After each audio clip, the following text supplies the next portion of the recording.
Dobar dan. U fokusu javnosti i dalje je slučaj Milan Miličević. Lider najveće opozicione stranke u Republici Srpskoj pod istragom je zbog političke korupcije, davanja mita, ali i trgovine uticajem. Njime se bave istražni organi, tužilaštvo i policija. O svemu tome, slučaju Miličević, ali i funkcionisanju opština u kojima je na čelu SDS, razgovaram sa predsjednikom glavnog odbora te stranke Jovicom Radulovićem.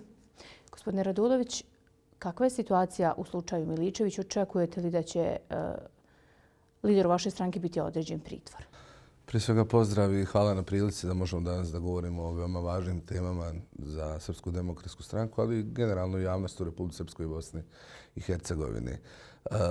Evo, mi smo danas ovdje pred tužilaštvom, pred specijalnim tužilaštvom u Banja Luci, pristalice ne samo Srpske demokratske stranke, nego i svih opozicionih partija. Očekujemo da Milan Miličević bude saslušan i naš zahtjev je potpuno jasan. On je danas, ali i jučer tokom konferencije za medije koju smo održali u prostorijama stranke, iskazali da tražimo isključivo da Milan Miličević bude pušten na slobodu.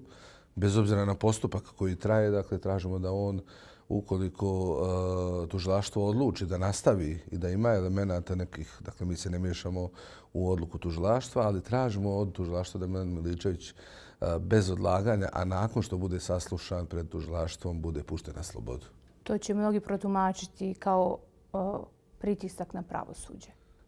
Mislim da ne. Nema nikakvog pritiska na pravosuđe jer Milan Miličević je, evo, u zadnjih par godina već treći put izvodi se pred to isto specijalno tužilaštvo i nije slučajno da je specijalno tužilaštvo upravo određeno kao to od strane ovog režima da provodi istrage protiv Milana Miličevića.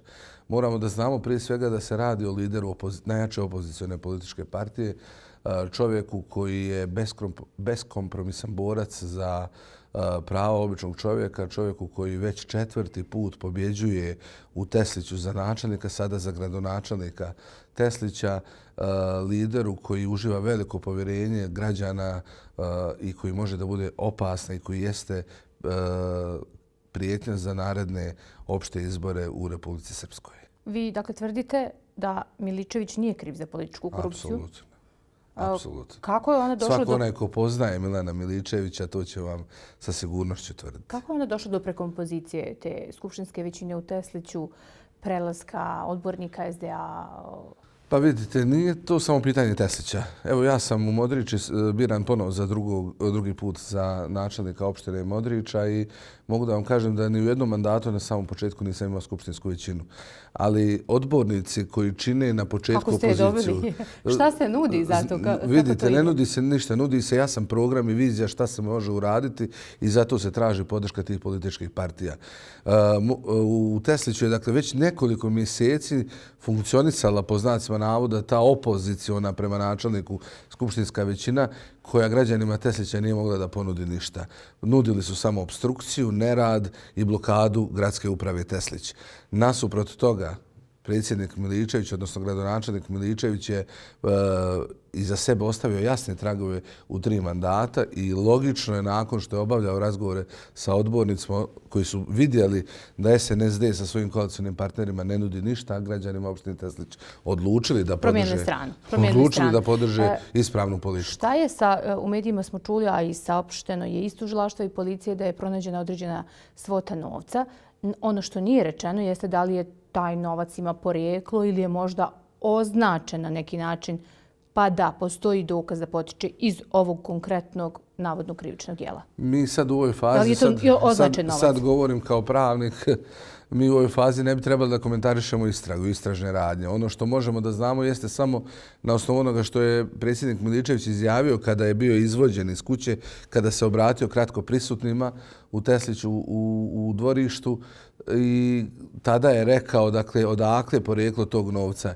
I ono što je najvažnije, ta porodica je samostalno predala novac istražiteljima kada su došli. Dakle, to nije novac koji je bio označen, koji je bio sakriven, koji je bio i koji porijeklo ima iz nekih sumnjivih poslova. Jučer smo vidjeli izjavu... Šta ste toliko radilo onda u kući? 12 sati je trajao taj pretres. Iscrpljivanje prisutnih, kao što se i danas radi. Jeste li dobili informacije od porodice kako je izgledalo to unutra, u kakvom stanju su oni? Veoma mučno je to bilo. Jedna, govorim iskustveno, dakle, jedna ovakva istraga, odnosno pretres, može da traje maksimum 2 do 3 sata i da se sve završi. Pogotovo kad imate ljude nasuprot sebe, nasuprot službenika koji provode te radnje, koji sarađuju, koji nemaju nikakvih problema, nikakvog odupiranja, niti bilo šta drugo. To se završi brzo, na jedan džentlmenski, da kažem, način, a nasuprot toga mi smo imali jedno iscrpljivanje, imali smo ono što nije viđeno ni u zemljama sa najnižim stepenom demokratije, a to je članovi porodice bili tamo. Nisu svi, da su fotografije koje su policijski službenici fotografisali bili istovremeno objavljivani na režimskim medijima. Dakle, istog momenta kada je fotografisan evo novac ili nešto drugo, dakle istovremeno je to bilo objavljeno na mediju. To je nečuveno. Dakle, postavljam pitanje gdje mi živimo i kakva to sutra pravda ili bilo što drugo čeka sve nas. Mislite da su time kontaminirani dokazi, ugrožena istraga? Apsolutno. Moram da podsjetim, kada ste pitali za novac i sve, da je izjava predsjednika Miličevića bila potpuno jasna, precizna, koncizna. I moramo da znamo, evo to je potvrdio i lider partije Liste za pravdu i red, gospodin Nebojša Vukanović, koji je jasno rekao, a mi smo to, evo koji nismo znali, a to je potvrđeno i nalazi se na zvaničnim izvještajima financijskog poslovanja zdravstvene medicinske ustanove u kojoj je vlasnik supruga predsjednika Miličevića, da je dobit, prikazana dobit na koju je plaćen porez, dakle samo za prošlu godinu iznosio preko 400.000. A gdje su godine i godine rada, privređivanja i svega kompletne porodice u kojoj je 5 ljekara? Dakle, moramo da budemo potpuno jasni da sa jedne strane se stvara takav narativ u Republici Srpskoj da mi više ne govorimo o vijaduktu i 100 miliona koji treba da nestanu iz budžeta Republike Srpske, više ne govorimo o kumovskoj zgradi. Dakle, mi danas govorimo od 400.000 ušteđevine jedne porodice koja je to radila i sticala godinama. Ukoliko upadnemo u tu zamku i vi kao novinari i mi kao građani i mi koji se bavimo javnim životom, dolazimo zaista u jedan ozbiljan problem da naši vrijednosni sudovi će biti zaista upitni. I postavljam pitanje i sebi i svima nama gdje mi to danas idemo kao društvo kada se hapsi jedan čovjek koji je zaista, evo, ja kažem oličenje, ja ću slobodno reći poštenja, čovjek koji je čitav svoj životni vijek posvetio liječenju drugih i to je ono što smeta ovom režimu. Čovjek koji može da govori, koji govori čitavo vrijeme o istini. Jeste li za kraj stupili u kontakt s gospodinom Miličevićem i kako se on osjeća? Nemamo kontakt sa njim. Mi čekamo da advokati gospodina... Oduzeti su mu telefoni. Tako je. Mi čekamo da advokati gospodina Miličevića nakon saslušanja izađu i da nam prenesu, jer evo u kontaktu smo sa porodicom. Porodica isto tako ima samo šture informacije koje je uspjela da dobije tokom noći od advokata. Očekivali smo da će ovo saslušanje trajati mnogo kraće, međutim, evo, još uvijek se ne završava. Ponovo se ide na onu istu taktiku iznurivanja naroda koji je došao da da podršku sa ciljem vjerovatno da će se odustati i da ćemo mi otići odavde. Mi ne odustajemo, mi smo svi za Milana Miličevića i tražimo od tužilaštva da Milan Miličević bude pušten na slobodu.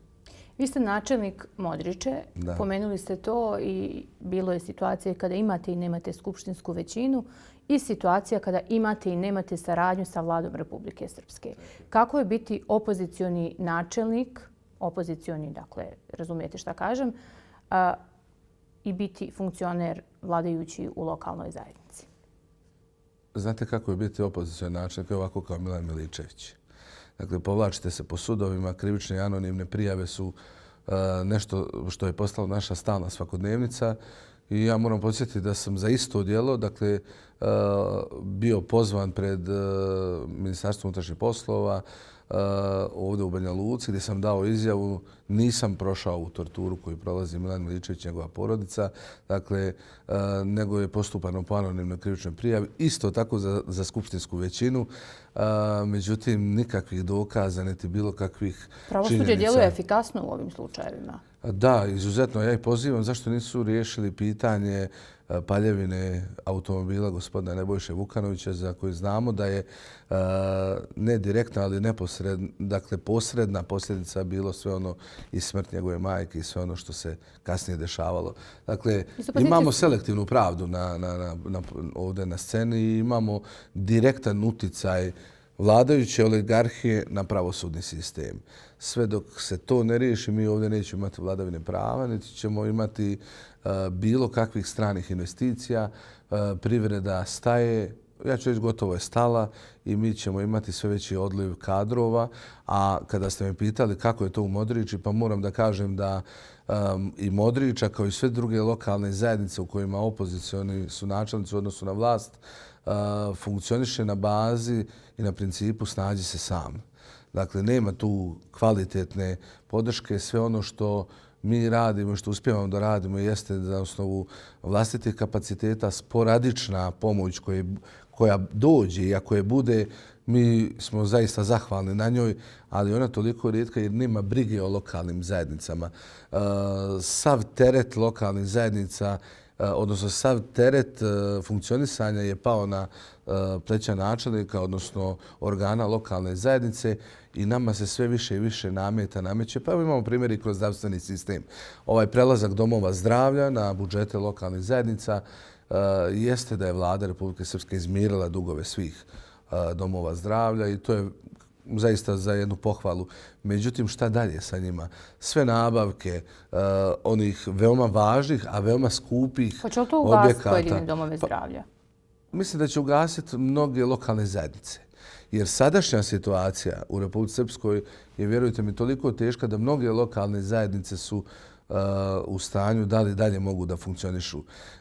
Samo ću vam reći jedan primjer kako mi kuburimo sa kadrom i koliko je veliki problem pronaći kadar u manjim lokalnim zajednicama. Mi već evo 2,5 godine raspisujemo konkurs za urbanističko-građevinskog inspektora i niko se ne javlja na te konkurse.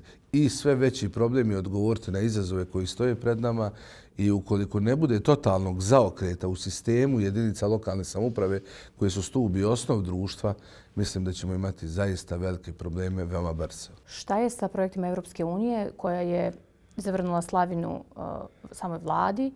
Već 3 godine unazad nema sredstava, nema povlačenja projekata. Je li slična situacija i u lokalnim zajednicama? Evropa ne sarađuje ni na lokalu.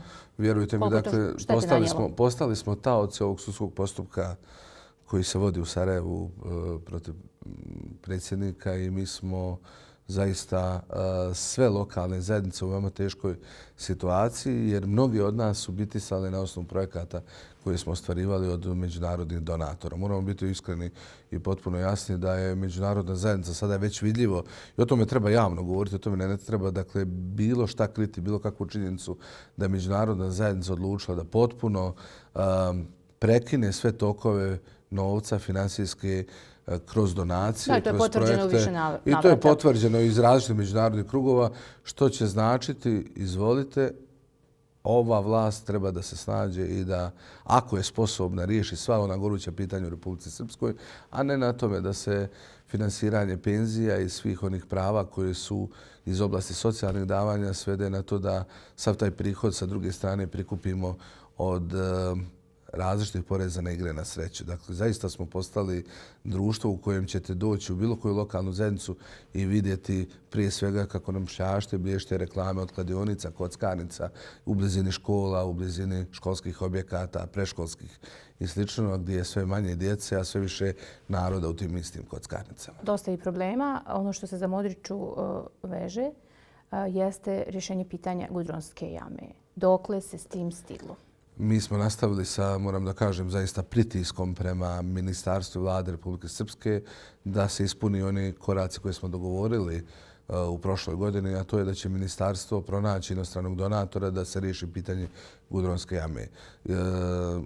Mi smo neobaviješteni, nego smo saznali da je UNDP raspisao javni poziv da se za licenciranu firmu, licencirano privredno društvo koje bi trebalo da izradi elaborat kako i na koji način riješiti pitanje Gudronske jame, koliko to košta, o kakvom materijalu se radi i slično. A do tada kontaminacija terena povratne informacije još uvijek nemamo. Prilično ugrozila. Kontaminacija terena traje i evo ponovo dolazimo ljetne mjesece.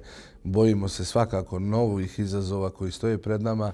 Dotle možemo da samo da očekujemo da će sve proći mirno i nadamo se da će ministarstvo i da će vlada Republike Srpske konačno shvatiti o kakvom problemu se radi. Hvala vam na razgovoru. Hvala vama. U intervju dana razgovarali smo sa predsjednikom glavnog odbora SDS-a Jovicom Radulovićem. Hvala za pažnju.